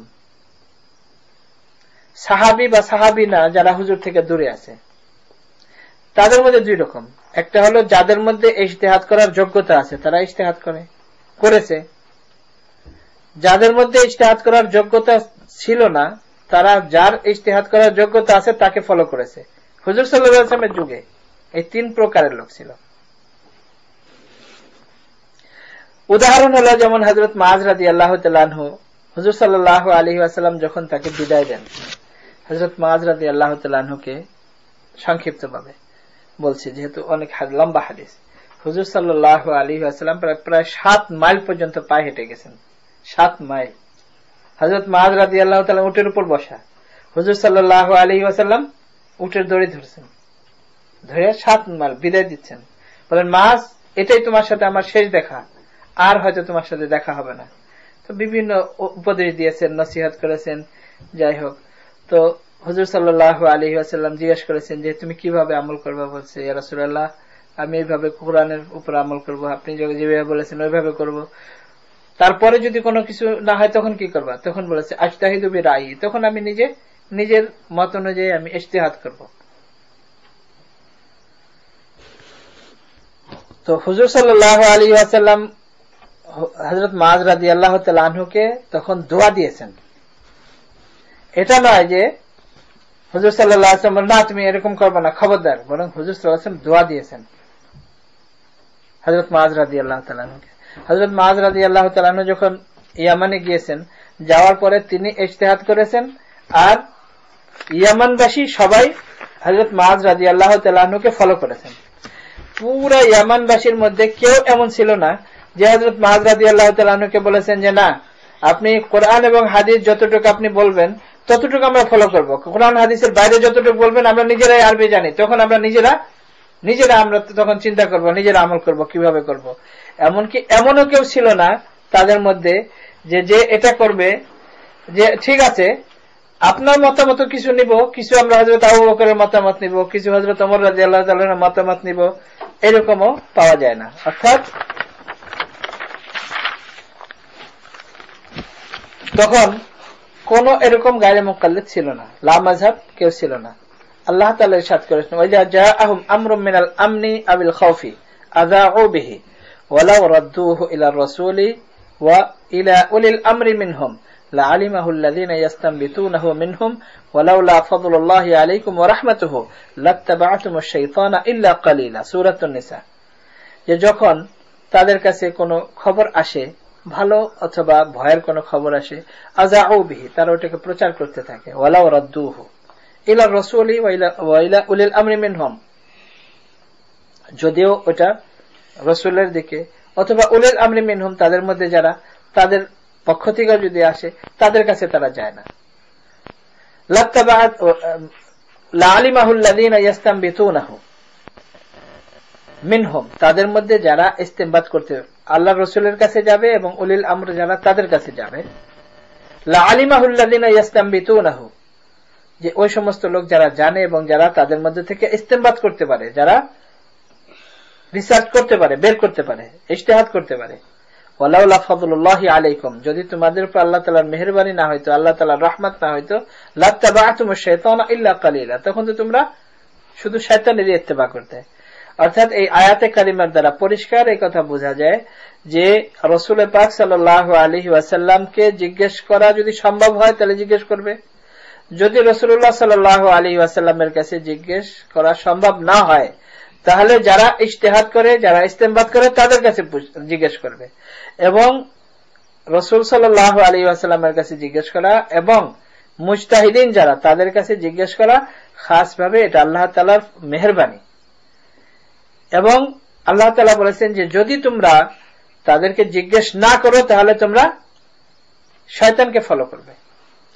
ঠিক এমনই ভাবে আল্লাহ তাআলা ইরশাদ করেছেন, ওয়া মা কানাল মুমিনুনা লিয়ানফিরু কাফা, যে সমস্ত মুসলমানরা একসাথে তো বের হয়ে যাবে এটা সম্ভব না ইলম শিখার জন্য। ফালাউলা নাফারা মিন কুল্লি ফিরকাতিন, এই জন্য জরুরি হলো যে প্রত্যেক মিনহুম তাইফাতুন, যে প্রত্যেকটা গ্রুপ, ট্রাইব থেকে একটা গ্রুপ যেন, একটা জামাত যেন এরকম হয়, লিয়াতাফাক্কাহু ফিদ্দিন, যে তারা যেন ফিকহ হাসিল করে, তারা যেন ফিকহ হাসিল করে। ওয়ালিউনযিরু কওমাহুম, এবং তারা তাদের জাতিকে যেন ভীতি প্রদর্শন করে, অর্থাৎ যেন বুঝায়, আখিরাতকে বুঝায়, এবং তারা যেন তাদেরকে শিখায়, ইযা রাজাউ ইলাইহিম, যখন তারা ফিরে আসবে তাদের কাছে, লাআল্লাহুম ইয়াহদারুন, যেন তারা ভয় পায়, অর্থাৎ যেন তারা আমল করে।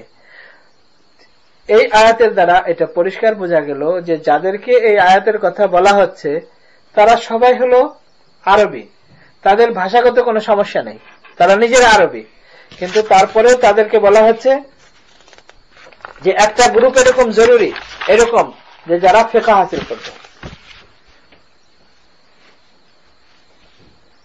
তো যাদের ভাষা আরবি তারপরেও তাদেরকে বলা হচ্ছে যে তাদের মধ্যে ফকিহ দরকার। এর দ্বারা বোঝা গেল যে ফিকহ ভিন্ন জিনিস, ফকিহ ভিন্ন জিনিস, আর আরবি ভাষা জানা ভিন্ন জিনিস। আর আমাদের তো এখন কেউ বাংলা জানে, কেউ ইংলিশ জানে, কেউ উর্দু জানে, আরবি ভাষাও জানে না, কোন অনুবাদ নিয়ে ঘুরে নিজেকে মনে করে যে আমি বড় মুজতাহিদ। রাসূলুল্লাহ সাল্লাল্লাহু আলাইহি ওয়াসাল্লামের সাহাবাদের সংখ্যা 1 লক্ষেরও বেশি। তার মধ্যে মাত্র 130 জন সাহাবা ছিলেন যারা মুফতি ছিলেন, যারা ফতোয়া দিতেন।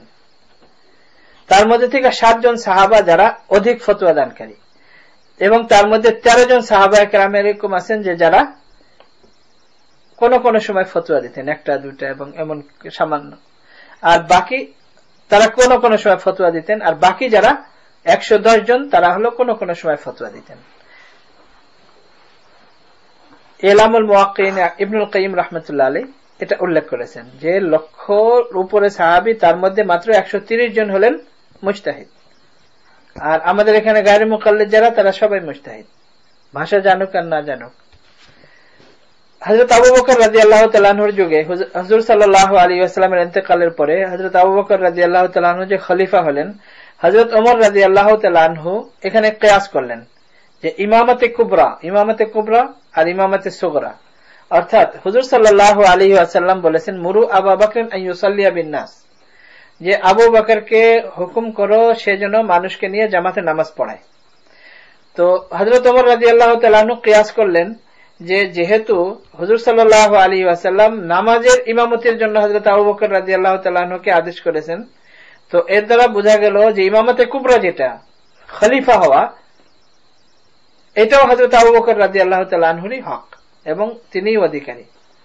তো এখানে খেলাফতে সুগরাকে খেলাফতে কুবরার উপর কিয়াস করেছেন এবং হযরত ওমর রাদিয়াল্লাহু তাআলা আনহুর এই কিয়াসের উপরে সমস্ত সাহাবায়ে কেরাম একমত হয়ে গেছেন, কারো কোনো দ্বিমত ছিল না এবং সবাই হযরত আবু বকর রাদিয়াল্লাহু তাআলা আনহুর হাতে বায়াত করেছেন। এর দ্বারা পরিষ্কার বোঝা গেল যে এই কিয়াসের উপর সাহাবায়ে কেরাম কেউ দ্বিমত পোষণ করেন নাই। হযরত আবু বকর রাদিয়াল্লাহু তাআলা খেলাফতের সময় সিস্টেমই এটা ছিল যে আমি কোরআন সুন্নাত অনুযায়ী আমল করব, যদি কোরআন এবং সুন্নাতের মধ্যে না পাই তাহলে আজতাহিদ, তাহলে আমি ইজতিহাদ করব এবং আমি তখন ইস্তেমবাত করে তখন আমি ফয়সালা করব। এটা জামিউ বায়ানুল ইলম হাফিজ ইবনে আব্দুল বার লিখেছেন এবং তাবকাত ইবনে সাদের ভিতরেও আছে এবং মুসনাদে দারামের ভিতরেও আছে। হযরত ওমর ফারুক রাদিয়াল্লাহু তাআলা আনহুর যুগে হযরত আবু বকর রাদিয়াল্লাহু তাআলা আনহুর শুধু তাকলিদে শাখসি মানে শুধু হযরত আবু বকর রাদিয়াল্লাহু তাআলা আনহু একা ফয়সালা করেছেন যে ওমর হবে আমার পরে খলিফা। এই যে তাকলিদে শাখসি, সমস্ত সাহাবায়ে কেরাম হযরত আবু বকর রাদিয়াল্লাহু তাআলা আনহুর এই কথাকে মেনে নিয়েছেন, কারো কোনো দ্বিমত নেই। এটাই হলো তাকলিদ এবং কেউ কোনো দলিল তালাশ করে নাই যে এটার জন্য কোনো দলিল পেশ করেন, আপনি কেন বলতেছেন। হযরত ওমর রাদিয়াল্লাহু তাআলা আনহু কাজী শুরাইহ এবং অন্যান্য যত কাজী ছিলেন তাদের সবাইকে লিখে পাঠাইছেন যে কোরআন, সুন্নাত, ইজমা এবং কিয়াসে শরীর পাবন্দি করবে। নাসাই শরীফের ভিতরে আছে এবং জামিউ বায়ানুল ইলম এর ভিতরে আছে। তখনও কোনো এরকম ব্যক্তি ছিল না যে তাকলিদ না করে, সবাই তাকলিদ করত। যে কেউ মুজতাহিদ ছিল সে ইজতিহাদ করত, আর বাকি যারা ইজতিহাদ করার যোগ্যতা নাই তারা তাকলিদ করত। ঠিক হযরত উসমান রাদিয়াল্লাহু তাআলা আনহুর যুগেও একই অবস্থা। হযরত উসমান রাদিয়াল্লাহু তাআলা আনহু এইভাবে ফয়সালা করতেন। হযরত উসমান রাদিয়াল্লাহু তাআলা আনহুর তো বায়াত হয়েছে এই জিনিসের উপরে, হযরত ওমর রাদিয়াল্লাহু তাআলা আনহু যে ই করছে যে সুন্নাতুল উমরাইন, অর্থাৎ আবু বকর এবং ওমর রাদিয়াল্লাহু তাআলা আনহুর যে সুন্নাত ওটার উপরে আমি আমল করব। এটাই হলো হযরত উসমান রাদিয়াল্লাহু তাআলা আনহুর খেলাফত। শারে ফিকহে আকবরের ভিতরে মোল্লা আলী কারি রাহমাতুল্লাহ আলাইহি লিখেছেন।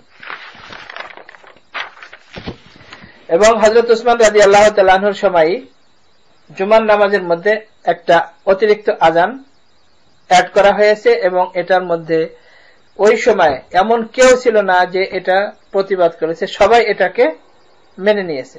এটাই হলো তাকলিদ। হযরত আলী রাদিয়াল্লাহু তাআলা আনহুর সময় একই অবস্থা ছিল। হযরত আলী রাদিয়াল্লাহু তাআলা আনহু যে বায়াত হয়েছে, আমিরুল মুমিনিন হয়েছেন, বলেছেন যে আহকুমু বিকিতাবিল্লাহ, যে আমি ফয়সালা করব আল্লাহ তাআলার কিতাব থেকে, তারপরে সুন্নতে রাসূল থেকে, এরপরে আমি ইজতিহাদ করব। শারে ফিকহে আকবরের ভিতরে বর্ণনা করা হয়েছে। এবং হযরত আলী রাদিয়াল্লাহু তাআলা আনহুর তো শত শত ফতোয়া যেগুলো হাদিসের কিতাবে উল্লেখ আছে এবং ওই সমস্ত ফতোয়ার কোনো দলিল কোরআন এবং হাদিসের দলিলের দ্বারা নয়, শুধু ফতোয়া, কিন্তু এগুলোর উপরে আমল হয়েছে এবং কেউ তার প্রতিবাদ করে নাই। হ্যাঁ, যারা এর প্রতিবাদ করেছে কিছু খাওয়ারিজ, হযরত আলী রাদিয়াল্লাহু তাআলা আনহু তাদের সাথে জিহাদ করেছেন। এটা হলো খোলাফায়ে রাশিদিনের যুগ। এরপরে সাহাবায়ে কেরাম, শাহ ওলিউল্লাহ মুহাদ্দিস দেহলভী রাহমাতুল্লাহ আলাইহি লিখেছেন যে সুম্মা আন্নাহুম আস-সাহাবাতু তাফাররাকু ফিল বিলাদি ওয়া সারু কুল্লু ওয়াহিদিন মুক্তাদা নাহিয়াতাম মিনান নাওয়াহি। আল ইনসাফ কিতাবের মধ্যে যে এরপর সাহাবায়ে কেরাম খুলাফায়ে রাশিদিনের পরে ছড়ায় পড়লো বিভিন্ন জায়গায়, অর্থাৎ সাহাবায়ে কেরাম বিভিন্ন জায়গায় দিনের দাওয়াত নিয়ে যখন চলে যান তখন প্রত্যেকেই এক একজন মুক্তাদা হয়ে যান, অর্থাৎ প্রত্যেকেই এক একজন ইমাম হয়ে যান। এবং ওনারা যেহেতু মুক্তাদা, ইমাম, এবং মানুষ যারা ছিল যে এলাকায় গেছেন মুসলমানরা তাদেরকে তাকলিদ করেছেন, তাদের কথা মতো চলেছেন। মুসান্নাফ আব্দুর রাজ্জাক, মুসান্নাফ ইবনে আবি শাইবা, তাহযিবুল আসার ইমাম তাবরির কিতাব, শারহু মানিল আসার ইমাম তাহাবি, কিতাবুল আসার ইমাম আবু হানিফা রাহমাতুল্লাহ আলাইহির কিতাব, এবং মুয়াত্তা ইমাম মালিকের মধ্যে সাহাবায়ে কেরাম এবং তাবেঈনদের হাজার হাজার ফতোয়া যেগুলো বর্ণনা করা আছে এবং তার মধ্যে কোন রকমের কোরআন এবং হাদিসের দলিল উল্লেখ নেই।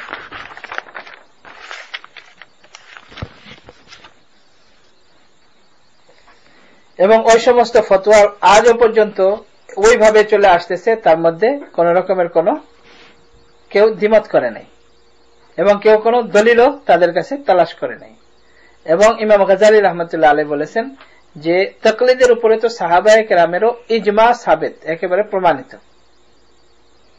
অথচ সাহাবায়ে কেরাম নিজেরা আরবি জানতেন, সবকিছু করতেন, কিন্তু তারপরেও একে অপরের কাছে জিজ্ঞেস করে আমল করতেন। মক্কা মুকাররমার ফুকাহায়ে কেরামের মধ্যে আব্দুল্লাহ ইবনে আব্বাস রাদিয়াল্লাহু তাআলা আনহুমা ছিলেন।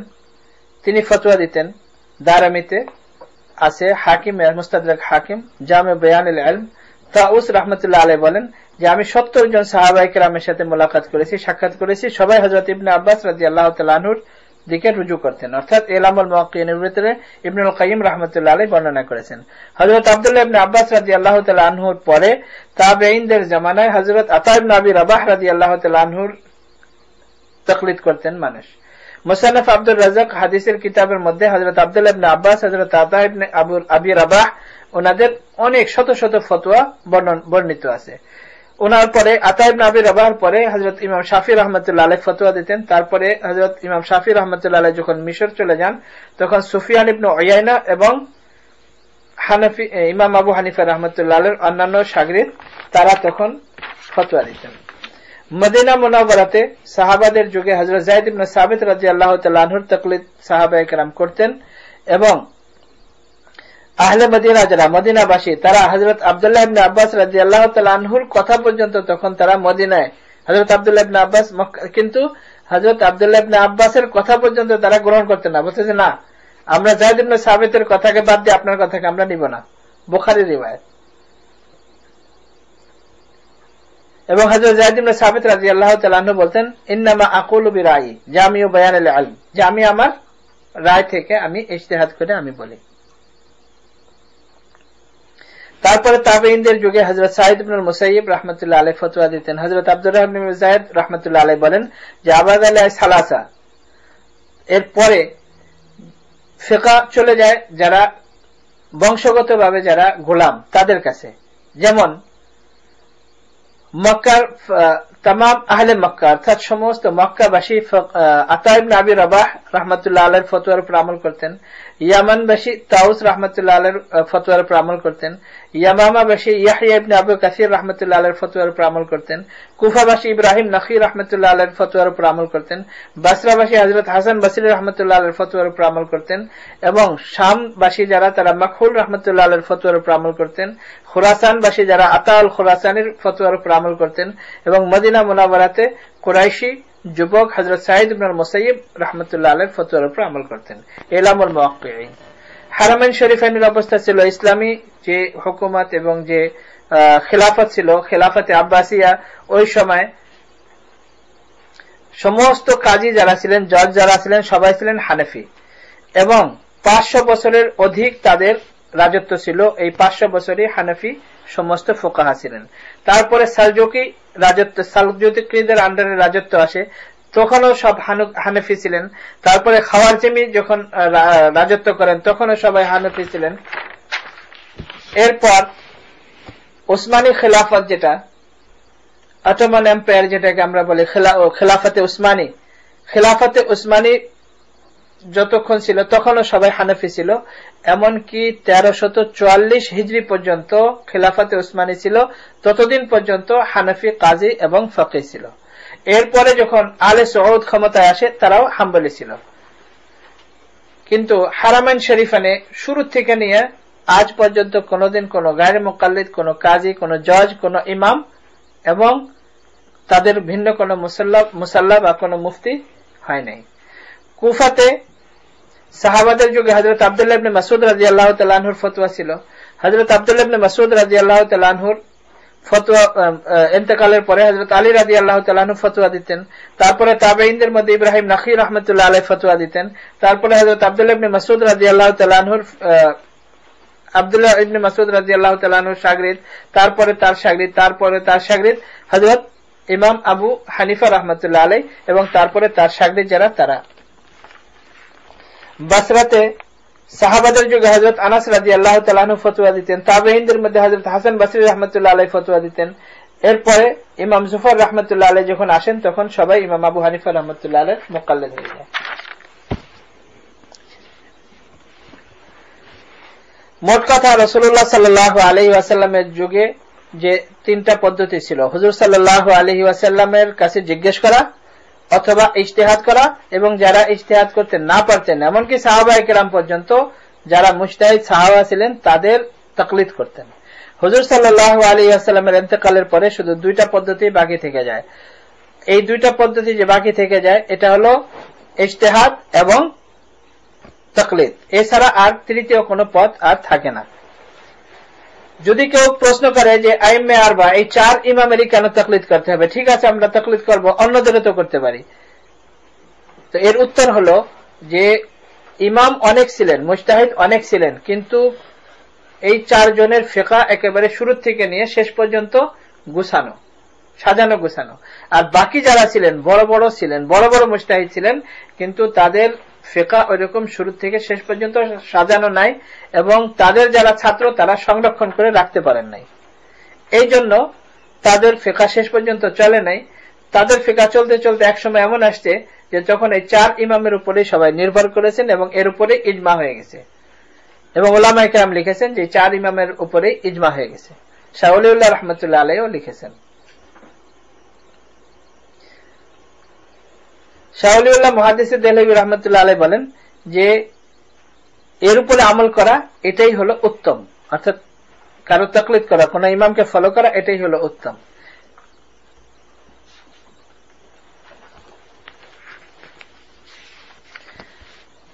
আরো এটা বোঝানোর জন্য একটা সুন্দর উদাহরণ দেওয়া যায় যে যেমন কিরাত সাহাবায়ে কেরাম থেকে নিয়ে কিরাত চলে আসতেছিল, কিন্তু আসিম রাহমাতুল্লাহ আলাইহি এবং হাফস এই দুইজনের কিরাত আমাদের কাছে এখন সংরক্ষিত। যদি জিজ্ঞেস করা হয়, কেউ যদি প্রশ্ন করে যে এর আগে কি কিরাত ছিল না, কোরআন ছিল না, সেই কোরআন কোথায়?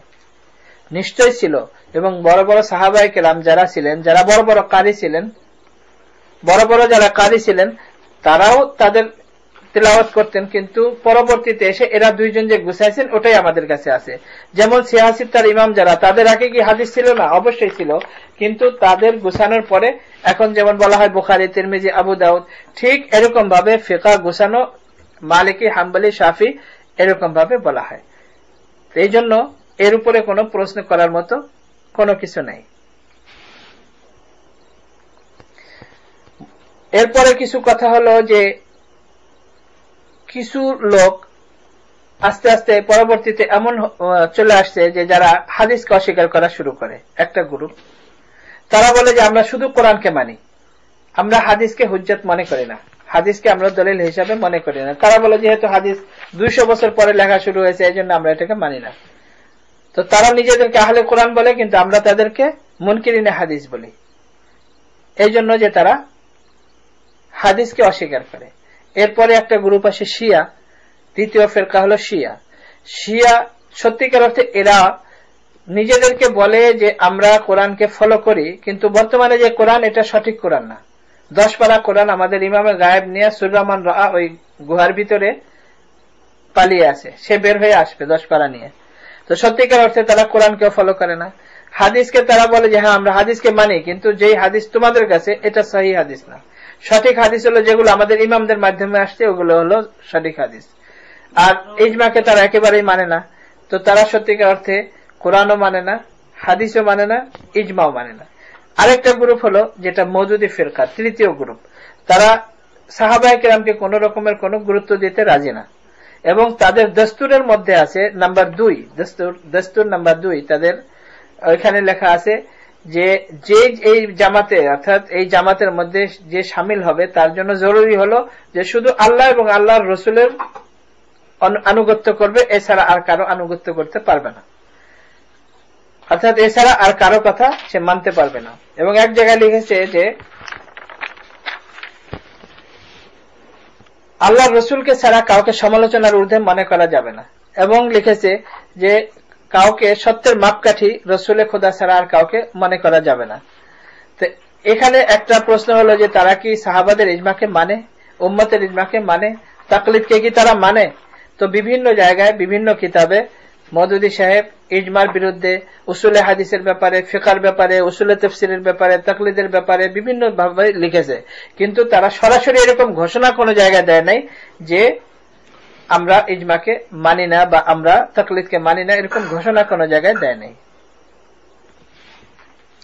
এরপরে আসে গায়রে মুকাল্লিদিন, যে তারা বলে যে কোরআন হুজ্জত এবং কোরআনের পরে হাদিসকেও আমরা মানি, কিন্তু হাদিস মানি কিন্তু আমরা শুধু সহিহ হাদিসকে মানি। হাদিস দুই রকম তারা ভাগ করে, জয়ীফ হাদিসকে আমরা মানি না। এখন কোন হাদিস সহিহ আর কোন হাদিস জয়ীফ, এটা পূর্ববর্তী যারা বড় বড় ইমাম তারা যদি ডিসাইড করে ওটাকে তারা মানে না। হাদিস সহিহ মানি, কিন্তু আমরা নির্ধারণ করব যে কোনটা সহিহ এবং কোনটা সহিহ নয়।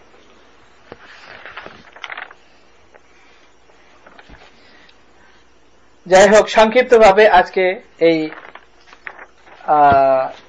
গায়রে মুকাল্লিদ এবং যারা নিজেদেরকে সালাফি এবং আহলে হাদিস বলে তাদের ইতিহাস বর্ণনা করা হলো। ইনশাআল্লাহ পরবর্তীতে আর এর দ্বিতীয় ভাগ ইনশাআল্লাহ বলা হবে। আল্লাহ তাআলা আমাদের সবাইকে সঠিক দিন সঠিকভাবে বোঝার তৌফিক দান করেন এবং সেই হিসেবে আমল করার তৌফিক দান করেন। ওয়া আখিরু দাওয়ানা আলহামদুলিল্লাহি রাব্বিল আলামিন।